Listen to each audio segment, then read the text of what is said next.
When I say MLJ, most of you automatically think Archie, and with good reason. Mr. Andrews and his band of teenage delinquents have been MLJ's bread and butter for 70 years, but there's more to the company than teen humor. They've also taken a swat or two at the superhero genre. So how did that turn out? Grab your mask, your wings, and magic ring, because it's time for breakfast.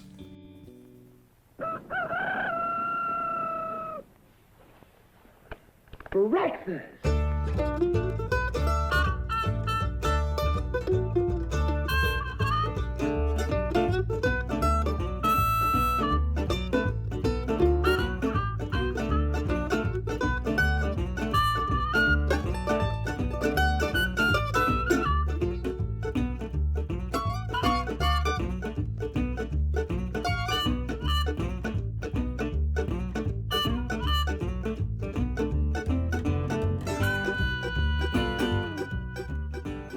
The Shield was comics' first patriotic hero, predating a certain Star-Spangled Captain by an entire year. Secretly FBI agent Joe Higgins, the Shield was your standard mystery man type, granted enhanced strength, stamina, and endurance by a secret chemical cocktail paired with a healthy dose of X-rays. The lead in MLJ's Pep Comics, The Shield, proved so popular he appeared in several other titles, headlined the very first comics crossover, and even picked up a boy sidekick along the way. Heck, he even had his own fan club. And he wasn't alone, joined by fellow heroes like the Hangman, the Fox, and Bob Phantom. However, in spite of his power and popularity, there was one foe the Shield could not best, and he didn't come from overseas, but from inside the house itself. Archibald Chick Andrews made his debut in Pep Comics number 22, and things would never be the same for MLJ again. The character's unexpected success saw the company turn away from the superhero genre, focusing instead on this hot new property. And perhaps it was just as well. With the resolution of the Second World War, superhero comics, especially the patriotic ones, saw a notable fall-off in popularity. In 1959, MLJ attempted to revive the Shield with Captain America co-creator Joe Simon, but this was a totally different incarnation with no connection to the first. The original would be revisited when MLJ implemented the Mighty Comics series, with son Joe Jr. picking up the Shield mantle. After Pops is turned into a statue by an old enemy, Jr. leads a new team made up of the next generation of heroes, mostly conveniently redressed properties like Steel Sterling and the Black Hood. Less serious than its predecessors, this campier take arrived just in time for the Batmania craze of 1965. Whew. Enough context, let's get to the comics. Written by Superman co-creator Jerry Siegel with art by Paul Reinman and Mike Sekowsky, Mighty Crusaders number 7 brings us Steel Sterling versus the malevolent Monster Maker. From his hidden lair, the Monster Maker observes our hero in action. Inputting visual data and other information into a supercomputer, MM formulates his foe's downfall in the form of a series of superpowered adversaries like a barbarian ghost, Mr. Medusa, and Pan Pan the Awful. Well, I wasn't going to be the one to say it. We're treated to these 3 scenarios to see how they might play out, with Mr. Medusa here stopping our hero on the street for directions before putting the whammy on him. Nice to see Steel is so accessible to his public. And while each option might constitute a win, the Maker wants an unqualified victory. Kicking the supercomputer, he threatens to junk the device unless it provides him with the ultimate weapon. Utilizing the entity materializing machine, the computer begins the process, generating a Grateful Dead light show. And me without my patchouli. Meet the Sea Demon, an aquatic fiend with a difference. And what a difference. After displaying but a fraction of his aqueous power, the Monster Maker is satisfied and dispatches the demon to destroy his greatest enemy.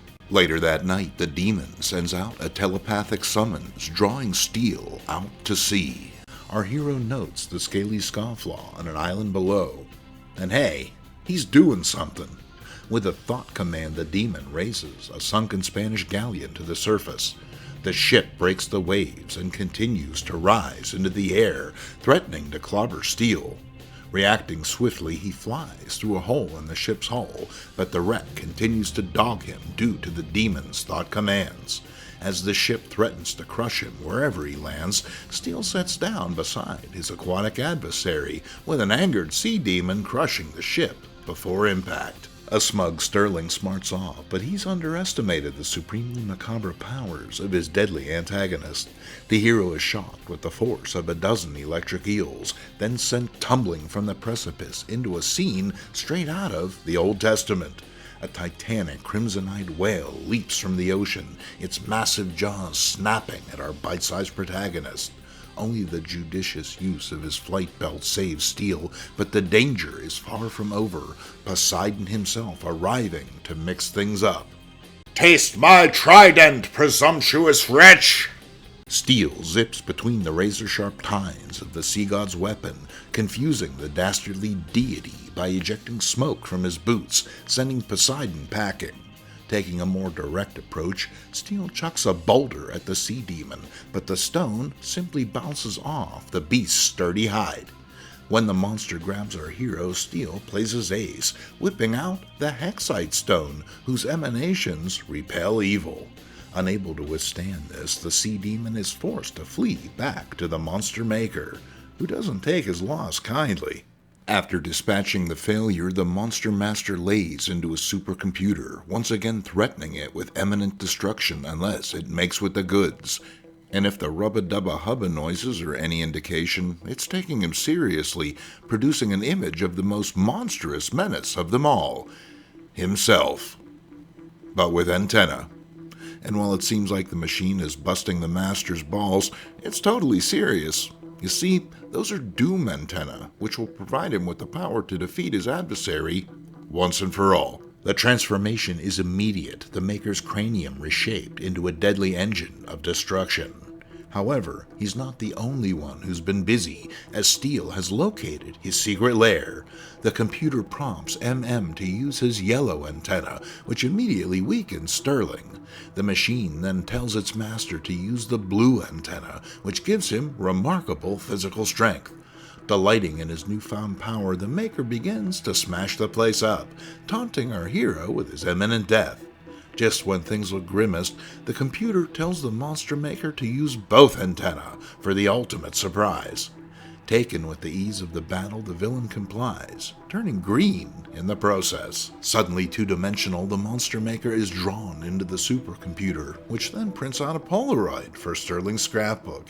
Turns out self-preservation is a powerful motivator, the machine taking its creator's threats to heart and doing away with him proactively. Impressed, and not even a little bit suspicious, Steel agrees to install the computer into his own hideout and use it for good.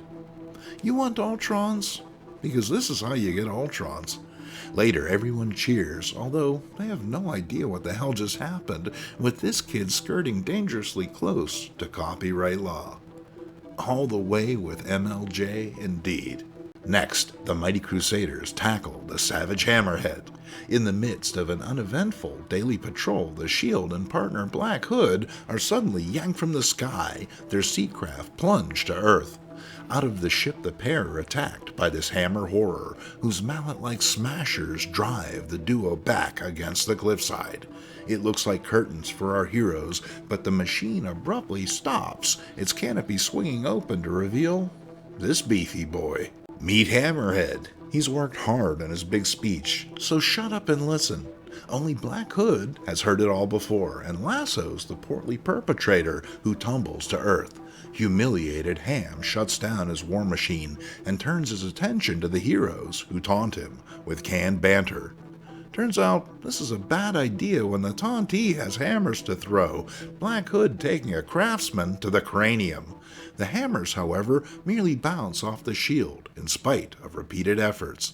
A plethora of blinding stars emanate from the shield's chest emblem, dazzling Hammerhead long enough for the shield to lay him out. Later, back at the police station, Kip Berland, aka the Black Hood, is chewed out by his superior for letting superheroes do a cop's job.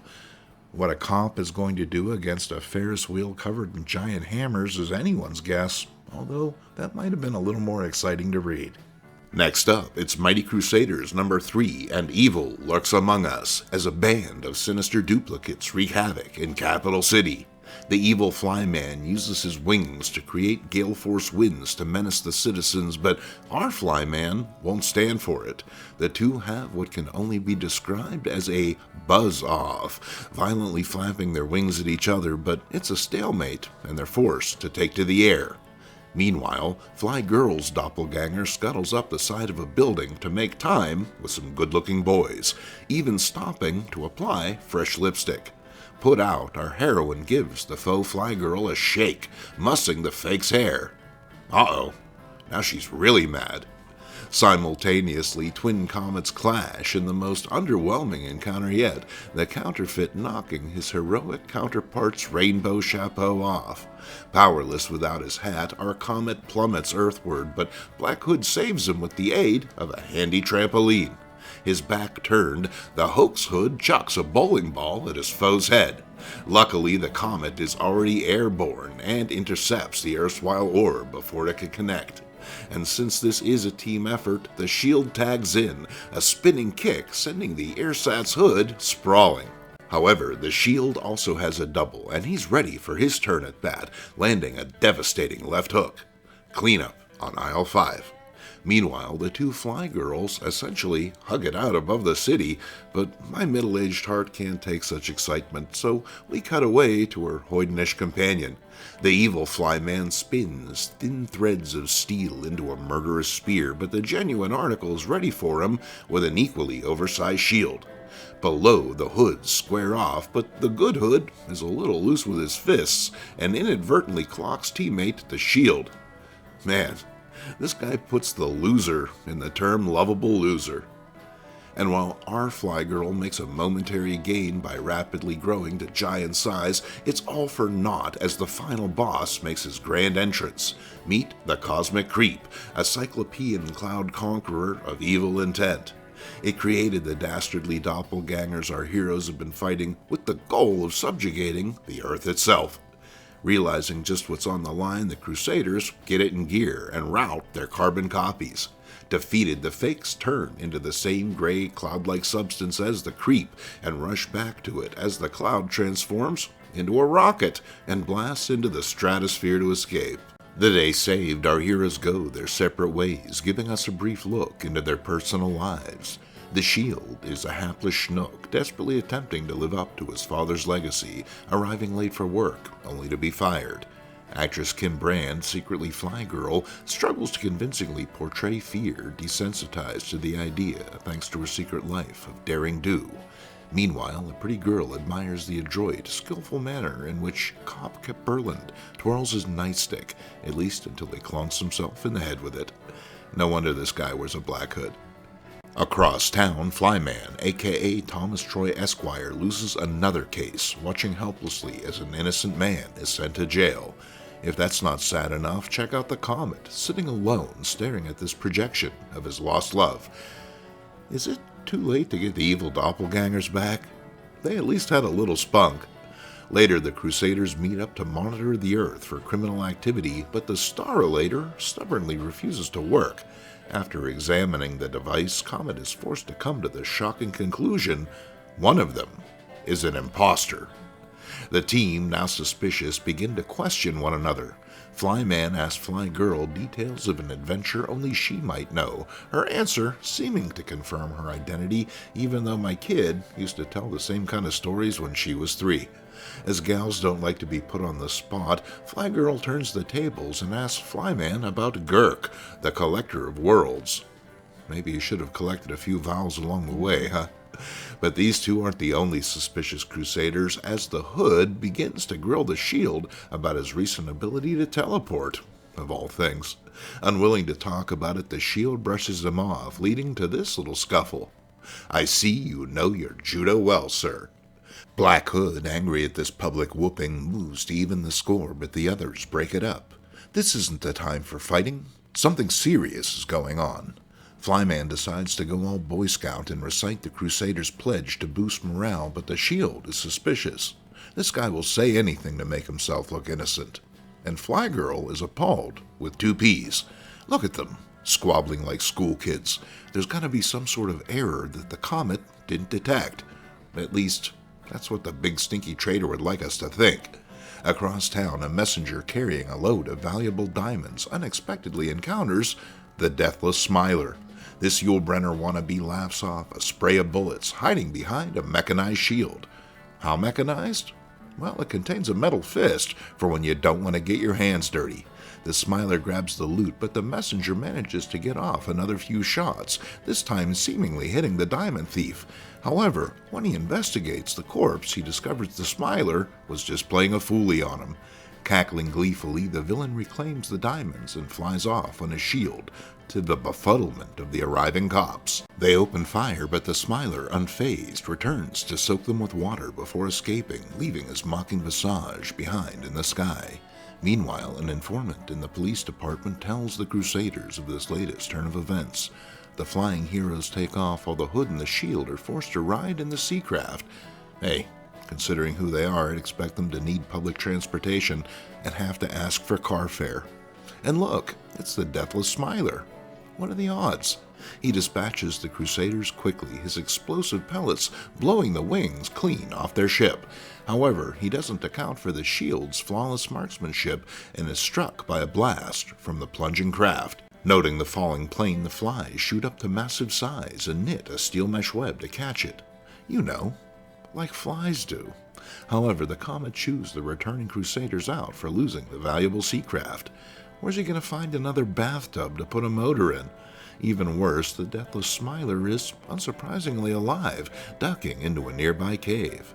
The heroes follow, discovering the villain's Doomsday Array, a series of machines designed to detonate the Earth itself. Comet moves to disintegrate the Doom Dome above them, but Flygirl intercedes, fluttering about above his head. Growing again to giant size, she tears the dome open, revealing the real Black Hood trapped inside. The jig up, the villain reveals himself, its former hero turned renegade, the Hangman in disguise. The whole thing was a scheme, with the Deathless Smiler an astral projection of the Wizard. The pair are here to avenge their last failure at the hands of the Crusaders, using an enchanted rope to get the best of them. It snags the Shield and hurls him into the Comet, knocking the pair out of action. The flies shoot up to giant size, but the cancel-light rope nullifies their powers, leaving them moments from certain doom. However, the Hood is tired of being sidelined and gives the Hangman a scuff, sending him sprawling. The villains, seeing the writing on the wall, quickly teleport away and the day is saved. Kind of a long way to go for such a low-effort finish, boys. After things calm down, Black Hood explains how he used shadow puppets to alert Flygirl of his imprisonment. Well, he's got to be good at something, I guess. The Hood rewards Flygirl with a kiss on the cheek, and that's it for this adventure. Issue 4 caps our episode off with a titanic tale that could only be called Too Many Superheroes. This Arlo Guthrie wannabe provides the preamble, our tale concerning the revival of even more 1940s MLJ superheroes. Saints preserve us. And hey, the Starolator is malfunctioning again, showing the Crusaders an image of themselves. However, before we can get to the action, let's check in on the Crusaders in their civilian guises. Here's Joe Higgins Jr., aka the Shield, on his first day as a moving man. Realizing he's needed elsewhere, he throws himself down the steps and through the mirror he's carrying just to get fired. Talk about seeing the bit through to the end. Elsewhere, John Dickering, better known as the Comet, has to blow off this chick he's been desperately trying to make time with. Glad he finally got over old what's-her-face. All this just to get to a Crusaders meeting. Hey, where else are they going to bicker? The Hood and Flyman begin to tussle, but 1940s hero the Fireball arrives on the scene before anyone can cool down. He thinks the Mighty Crusaders are the hottest thing since pizza pie and wants to join up. Sensing some skepticism in the younger heroes, Fireball vouches for himself with a story about taking down some would-be assassins. While tall tales are all well and good, the Hood demands proof the older hero retains his incendiary powers and gets it in the form of a hotfoot. Well, the classics never go out of style. Adding to the conflagration, Inferno and Firefly arrive on the scene to show off their flame-based powers, as unfortunate as they are. Underwhelmed, the Fly suggests these new applicants take one of the Crusader ships on a patrol and do some good so the team might gauge their abilities, but mostly to get them out of their hair. Elsewhere, Professor John Raymond dries the dinner dishes and wonders how it's all come to this. Once admired and adored as a superhero, he's now a lowly house husband sentenced to chores while his wife watches TV. Suddenly desperate, John heads outside and ducks into the bushes, emerging as the Web. Just then, a distinctive black car abruptly pulls up. The Fox, Blackjack, and Bob Phantom are inside. They're coming out of retirement to join the Mighty Crusaders. The older heroes soon arrive on scene and, eager to prove themselves, start a full-on brawl. Elsewhere, Fireball, the Inferno, and Firefly encounter a heist in progress. It's the Dragon, and he has ways of dealing with interlopers. The Dragon ship spews a column of flame at the wannabe Crusaders, who use their powers to nullify the attack. However, their inability to work as a team allows the Dragon to press the advantage. Revealing himself as the nefarious Hangman, the villain uses his enchanted Hangman's noose to deflect his foes' fire-powered attacks and escape, leaving the older heroes holding the bag. They return to Crusaders HQ, but before anything might be resolved, it's death from above, in the form of 100 robo-bombs, courtesy of the Hangman and the Wizard. Luckily, Zambi the Miracle Man and Kardak the Mystic Magician are here. What, were Perplexo and Marty Arcane, the Hasidic Houdini, unavailable? With a gesture, the rest of the bombs are turned into harmless rubber, averting certain catastrophe. The crisis prevented, the infighting resumes. However, their squabbling is interrupted when Kardak projects a vision of sinister balloons above Central City. The floats explode, revealing jetpack henchmen who set about robbing the jewelry stores of Diamond Bro. Luckily, Steel Sterling is on hand to recover the gems. Enraged, the henchmen fire their weapons, but Mr. Justice swoops in to swallow the bullets. They taste even better than gumdrops. The henchmen are collared and the Crusaders confer. Looks like they're gonna need a bigger boat. Later, the Hangman is caught infiltrating a secret government facility. Using his magic rope, he makes short work of the security guard, but before he can get away, he's confronted by the combined might of Captain Flag, the Shield, and Dusty. In spite of their superior numbers, the patriotic heroes prove no match for the Hangman, who uses some quick thinking and his ever-present rope to escape. Luckily, Yank, the American Eagle, has retrieved the file the Hangman stole, making a bird the most competent character in the book so far. Fed up with the heroes getting the best of them, the Wizard and the Hangman launch a new attack. In spite of their now overwhelming numbers, the Crusaders are unable to match the villains' combined might. Kinda sad, really. It's like 15 against 2. Holy ignominy, Batman. Using his magical powers, the Wizard summons Beastor the Demonical to drag Mr. Justice straight to hell. Oh, he calls it Nightgarth, but we all know the score. Fortunately, the Jaguar's powers of animal control work on demons as well, and Mr. Justice makes a quick escape.